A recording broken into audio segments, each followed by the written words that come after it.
Hello guys, this is a introduction guide for Restoration Shaman for the patch 10.0.5. This guide is focusing around the talent build I am currently playing at the moment. The spells and buffs listed in this guide revolve around that build.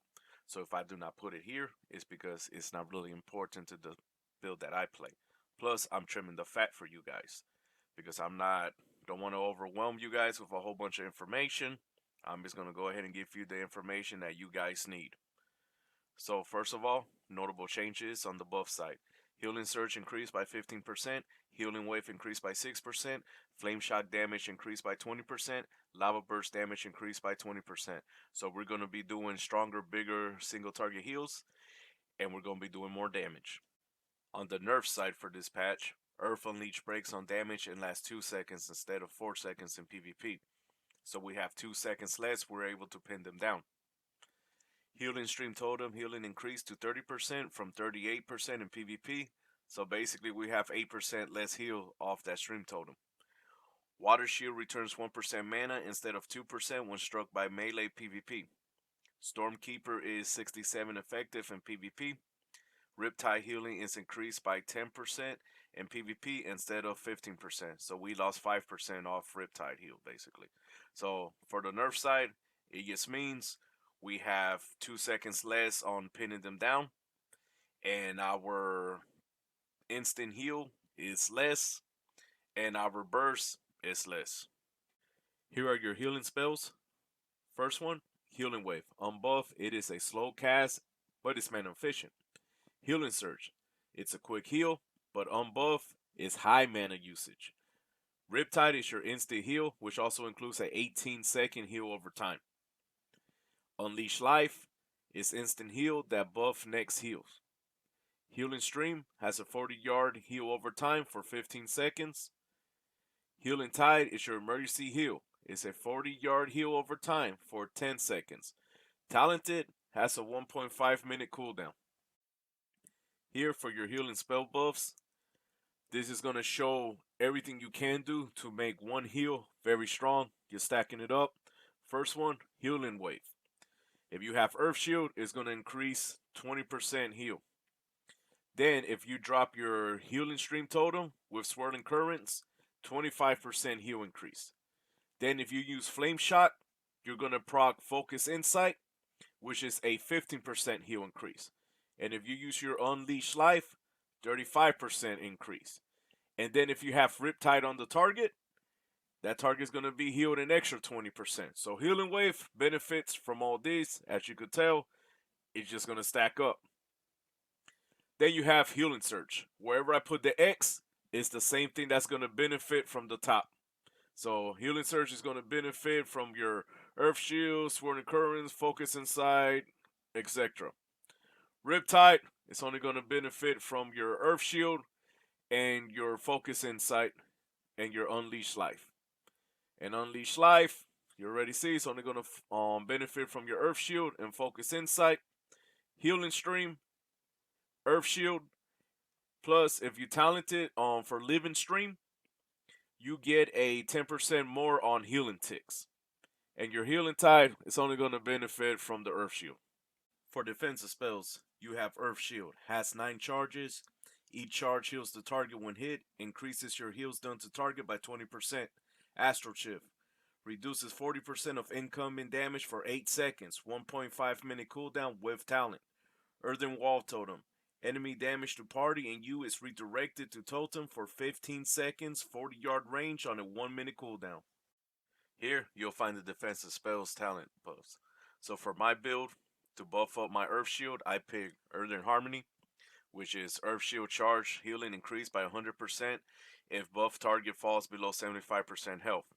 Also keep in mind, this is purgeable, and there is a talent available to buff 2 targets instead of 1. This way you don't have to pick, hey, do me or my friend get the buff? That way you guys could both have the buff. Next up, Astral Shift, and I picked Plains Traveler. Reduces Astral Shift cooldown by 30 seconds and the spell lasts 4 seconds longer. And basically this talent helps you make Astral Shift available more during longer fights. And for Earthen Wall, there wasn't no buffs that I picked for it, but I do recommend making a weak aura, letting you know that you are in the defensive radius. because the range animation is pretty hard to see. And with everybody else using all their moves, just chaos everywhere, I mean, it's pretty tough because it's like a little light smoke ring basically. Next up, your offensive spells. You have Flame Shock, instant small fire damage with damage over 18 seconds with a 6-second cooldown. Frost Shock, instant frost damage, slowing down the target by 50% for 6 seconds. Lava Burst, castable fire damage, 8-second cooldown. Lightning Bolt, castable nature damage, and Purge removes one enemy magic buff. And for the offensive spell buffs, Flame Shock, I don't have nothing to buff it, but please note, hey, it's majority of your damage. Because you can put it on, it's just going to keep on ticking while you go ahead and deal with your other global cooldowns. Frost Shock, I have nothing to buff it up, but it is good for kiting and DPS pressure on the go. So while you're trying to chase somebody or run away from somebody, you could keep using it. I'm doing about an average, maybe between 8 to 12,000 damage off one Frost Shock. Then you have your Lava Burst. For my first buff, I went ahead and picked the Lava Surge, which is Flame Shock has a 15% to proc instant Lava Burst. And then for the second talent that I used to buff it up is Echo of the Elements, gives an additional Lava Burst charge. And keep in mind, that also helps out your Riptide because it gives it another charge. Lightning Bolt, I picked Improved Lightning Bolt, increases Lightning Bolt damage by 20%. Then Call of Thunder for my second buff on it, which increases the Lightning Bolt damage to 35. And then the third one is Stormkeeper, which the next two lightning bolts are instant and do 150% more damage, but that has a 1 minute cooldown. So all that to stack up that high burst, and that's why they nerfed it. But anyways, if you get locked out of lightning bolt, you get locked out of nature spells, which also include your heals. So don't go around standing there casting it. That's why I rather just cast lava burst and I get locked out of it. Hey, I just get locked out of the fire, but I could keep on healing. And the purge, there's nothing really to buff up the purge. Just keep in mind you cannot out global cooldown. So say for example you got a Resto Druid, just keep putting hots, trying to defend the thorn so you don't take it away. Or a priest trying to spam renew so you don't take away the power infusion. You're not gonna get through it because by the time your purge is ready to be used again, they already reapplied the hot because of haste and everything. So on utility spells, these are spells in my opinion that could change the tide of battle. So first one, Nature Swiftness. Next castable heal or damaging nature spell is instant and costs no mana on a 1 minute cooldown. Spirit Walker's Grace. For 15 seconds you can move while casting basically. Ascendance. Has a big instant heal that's divided between allies within 20 yards. Duplicates all heals for 15 seconds on a 3 minute cooldown. Tremor Totem. Removes fear, charm, and sleep, 30-yard range on a 1 minute cooldown. Spirit Link Totem. Transfers health between allies in range. Also reduces damage by 10%, increasing every 1 second while within 10 yards from center. 40-yard range for health transfer and 3 minute cooldown. So, as long as you're within 10 yards from that middle of the center, you're gaining that damage reduction. You move out, you lose it. So think about it when you're trying to kite around, whether it's for you better to stay there or for you try to run around and reduce damage and just let the health transfer. Last one, Ancestral Guidance. For 10 seconds, 25% of all damage and healing is converted into healing for 3 nearby injured allies. So, whenever you go ahead damage, 25% of the damage is a heal to 3 of your buddies. If you decide to heal yourself, for example, 25% of that heal you did to yourself goes to 3 of your buddies. So for notes on Nature Swiftness, I mean, it's good to use with buff heal for quick recovery. I mean, just think about it. If you go ahead and you use like Healing Surge, for example, on buff, I mean, you probably do like, well, let's just throw a number out there, 25,000. So, but if you have it fully buff, then I mean that's going to be a quick surprise heal.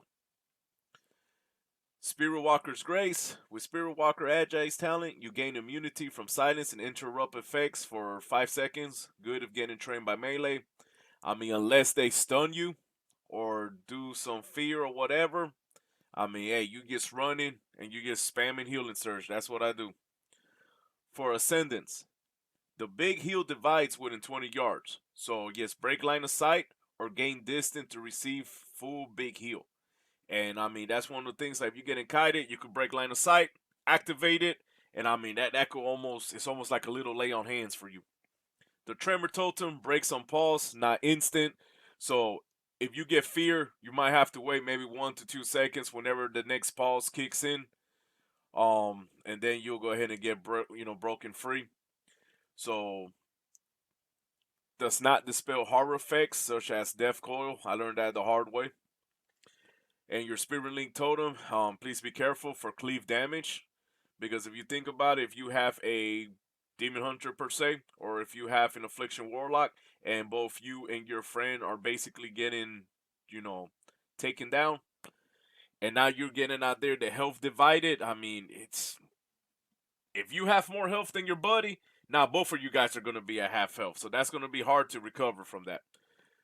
And also, like a good example is if there's a rogue and a mage, and you're able to drop it, and the mage tries to polymorph you, and your friend gets damaged, then the damage transfers over to you because it's exchanging health, and then you break out of the polymorph. So something to think about. Ancestral guidance. I like to use it before I use Ascendance, or use it before Nature Swiftness or any other buff heal.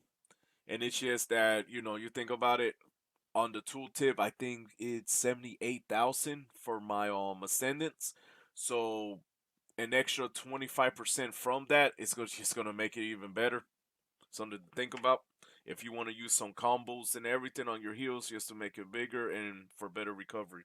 On spell and notes, for Hex, I use Voodoo Mastery. Gives me a 15% cooldown reduction.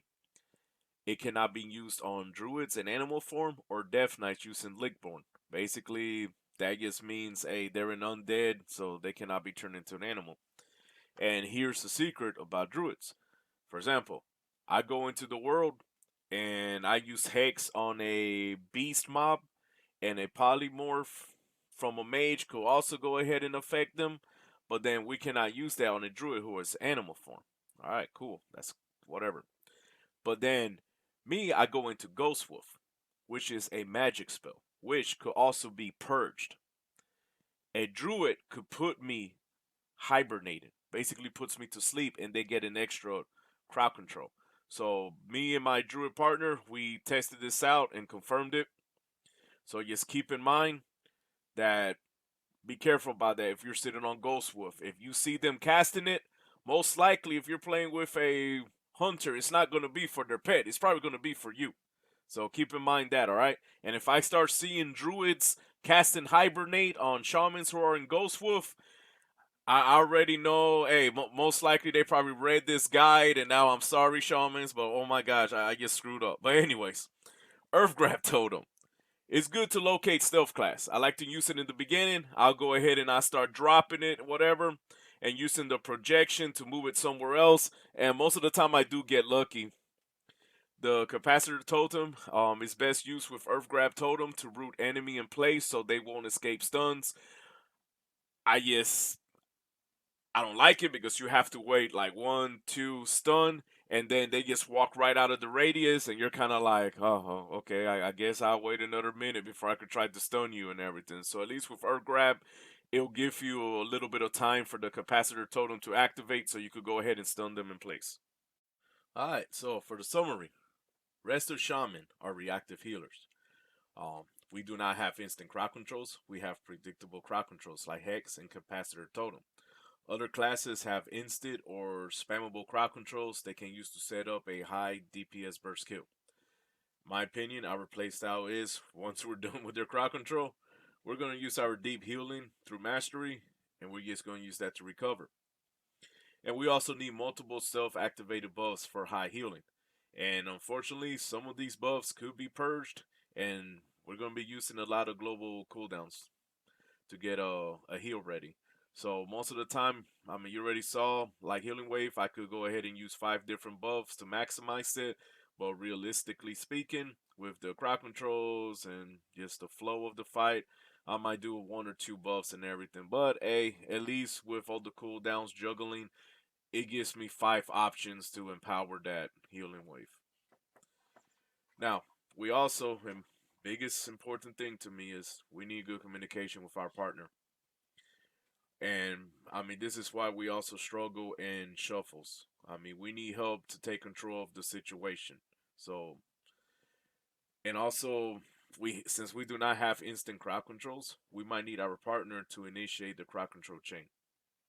So, because if I go ahead and I cast Hex, the enemy might look at our cooldowns and maybe, hey, they're about to go ahead and start bursting. Let me start activating on my defensive so we cannot get them by surprise. And while casting Hex, I get interrupted, which is a nature spell. I'm blocked out of heals. So now I basically just crowd control myself. So let's say, for example, if I have a rogue, right? The rogue could go ahead and blind, and then hey, I could go ahead and go through my Hex, my Earth Grab to lock them in place, and then stun them, and so, and then once they get out, if they try to heal, I'll go ahead and I interrupt them. So that's what I mean. We need good communications, and you need a good partner class, which is very important. You need somebody who could bring stuff to the table and help take the fight over. And my stats are versatility, mastery, crit, and haste. So mastery, obviously, for the deep healing, bigger heals, crit, because I have some talents that also increase crit, so it'll stack up, and that's gonna give you more mana back and bigger heals. And the haste, I mean, just what it is. I don't really prioritize that. For the tier pieces, I will probably do the 2 tier. Because we get, I want to say, is a 10% crit increase, which will also stack up. And I mean, you're gonna be obviously saving mana. You're gonna be throwing out bigger heals. For the 4 piece, it just increases the crit benefit that you get from a heal, for example. So I think it's what, from 200 to 15. So your crit heals will do 15% more. That's a little bit too much RNG, sacrificing versatility. I'd rather keep a passive versatility, which you know already know versatility is gonna give you plus damage plus heal and the incoming damage reduction. So I'd rather have that passively than hoping for a RNG. At least with the 10% crit, I have multiple spells that could benefit from a 10% chance. Hey, congrats, you made it to the end of the video. Sorry if I put y'all to sleep. Some people say I have the voice of an angel. Sorry, can't help it, my bad. So first of all, thank you everyone for your support. I freaking appreciate it. Alright. So please like and subscribe because next week I am going to do a class counter video. And basically is what enemy class do you want me to break down? And we will discuss what you can do to increase your chances of survival. So, and the reason why I say please like and subscribe is because when it comes out, you could get this information ASAP, alright? And put in the comments what class you want me to break down. So if, for example, you have issues with a demon hunter, be like, hey, this is, the demon hunter's gonna do this. So you could do this to survive. Or you can use this spell to try to do this to the demon hunter. So I don't want to give out all the stuff because I'm going to put it in graphs, a whole bunch of costs and effects and what ifs, and give you guys multiple options. So if you're in a situation, you could be like, hey, I got plan A, B, or C to do. So and also, hey, if you got issues with a survival or beast mastery hunter, we could go by spec. So put that in the comment what class or spec you want me to go ahead and break down from the point of view of a Resto Shaman survival. And I'll go ahead and I start from the most requested and work my way down. Once again, I just want to thank everyone for their support. I appreciate it. When I read the comments and I see people like, hey, good job. Hey, especially when they're like, hey, I appreciate this. I appreciate this information. I didn't know about that. Oh, let me try that. I like that. That's why I started making these videos. Because I wanted to help people. Because when I was trying to learn and research, I started seeing a lot of the things out there are copy and paste. There were questions that I had that weren't being answered. Such like, why are we picking this talent?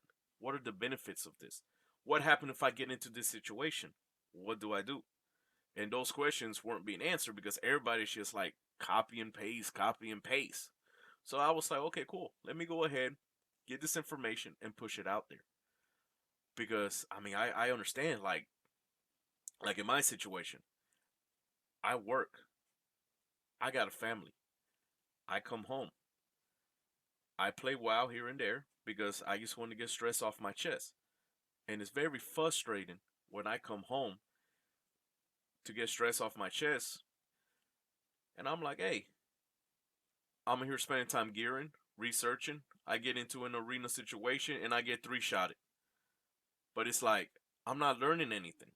Like why? Why did this happen? Like I felt like I wasted hours of my life and this is the outcome. And I mean, I know a lot of people could relate because I mean, looking at the demographics, yeah, a lot of people that play right now, I mean, they're probably my age and or probably older or probably a few years younger. And you know, they got to juggle friends, family, and other hobbies and interests and work.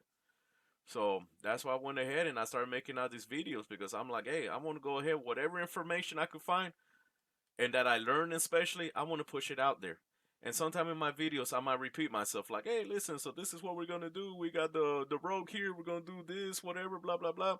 And that's only because, in case you missed a video, you get that information. In case you're new to the channel, you get that information. I want to make sure everybody has an opportunity to get that information. And one of my biggest thing is if you have a critique, if you see it on my video and you're like, hey, why are you doing this move? Why don't you do that? Why don't you use this talent instead because of this? Hey, I'm open to it. You know? Because the way I see it, that's another point of view, probably something I overlook. So critiques to me are very big because I made this channel so I could share information and also hopefully learn some stuff from you guys. So when you guys leave comments and stuff and give critiques and everything, I love it. Um and also when you guys leave the supportive message, I love it too because it's like, hey, you're doing a good job and you're helping somebody out there. You know, I might not know your name, I might not know anything about you, but at least I know that I helped you in some way. And you know, some people be like, "Hey, this is just a game. This is just this and that." Yeah, but I mean, I've been playing WoW for 15 years. 8 of those years as a shaman. I mean, it's kind of like a lifestyle, you know? I mean, it's just not a game, you know? So, and I know for some people, it's like, hey, I mean, they grew up with it. It's just a part of their life. I mean, they're attached to it. You know, same way like other people who like to play, you know, watch basketball games or football games. It's a sport. It's something that they watch. They get emotionally invested in it. And this is the same thing. And for some people, after a long day of work or a crappy day of life, I mean, they just want to get on and just play. So that's why, like I said, that's why I put out this information. So that way I could try to help you in your experience. So that way, if something happens, you know what you could have done to do better. Or there's certain things that we can't do anything about in the game, so that way you could be like, hey, it's just not me, this is a situation that everybody's going to, because sometimes I get like 2 3 shotted and I'm kind of like, what in the world just happened here? What? I blink my eye and I'm dead. So yeah. And also, you gotta think, I mean, the people who keep posting other videos, I mean, I'm not downing them or nothing like that, because you know I did learn from them, but some of this stuff is like copy and paste. And it's just there's questions that I had, like why are we doing this? Why are we picking this talent? You know, what happened if I get into this situation? Like how can I get out of it? How can I avoid? But I mean, in the videos, it's just copy and paste. I mean, it was getting very frustrated. And then you have the professional WoW players that go to tournaments. I mean, we have to understand that we are this is all a business basically. You know, they get sponsorships and everything. So, and this is, you know, my personal opinion since I haven't really delved in there. But you gotta think, if they give out every nook and cranny, tips and everything for their class, they're basically giving away a cheat sheet for their class and their opponents. So, then if they start losing, they're like, oh, okay, look, he likes to use this combo for this stuff or whatever. So when I see this, these are the flags. Let me go ahead and interrupt him and stop him. So at least that way, hey, they keep it to themselves and they could still, get their little sponsorships. But here's the problem: all of us are not professional WoW players. We are people with a job, a family, you know, close friends, other hobbies and stuff we like to do, I mean, we don't get paid to play WoW, we pay to play WoW. So we need somehow that we could get some information out there so that way we could go ahead and just log on and enjoy it. Because there's so many things that come out in like hidden patch notes that are kind of like, oh wow, we just got a like 5% nerf on this. I wasn't aware of this. Or there could be an add-on that's kind of like, oh wow, I didn't know this add-on exists, and this is what everybody else using. Oh man, to track crowd controls and diminishing returns. Wow. So we could all put out the information. I mean, it'll make everybody life easy. So, like I said, and I know I'm on my soapbox right quick, and I know there's probably people asleep or whatever because of my angelic voice. But like for the 100th time probably now, thank you guys for your support. If you guys got questions, go ahead and drop it out there in the comments. I tried to check throughout the day multiple times so I could go ahead and respond to you guys quick. If there is something that I do not know, I will do the research and get back with you and give you an answer. Because the way I see it, I'm learning too. So that way you learn something and I learn something and we're helping each other. Because that's the reason why I made this channel. So if you know stuff that I don't know and things to improve my gameplay, please leave it in the comment. Be like, hey, when he does this, you could have done this. Because there's sometimes I watch my videos and I'm kind of like, man, I messed up, man. I had this cooldown I didn't even use, and it could have made the gameplay smoother. So, yeah, point that out, man. I mean, hold me accountable for it, and it'll make me improve myself, definitely. But like I said, for the 101st time, probably. Thank you for your support. I appreciate it. And remember, next week, class counter video. Just let me know what you want me to work on, and whenever I get it ready, I'll go ahead and I'll push it out for you guys so that way we could keep on this thing and we could become better players than what we were yesterday. All right, guys, take care and thank you.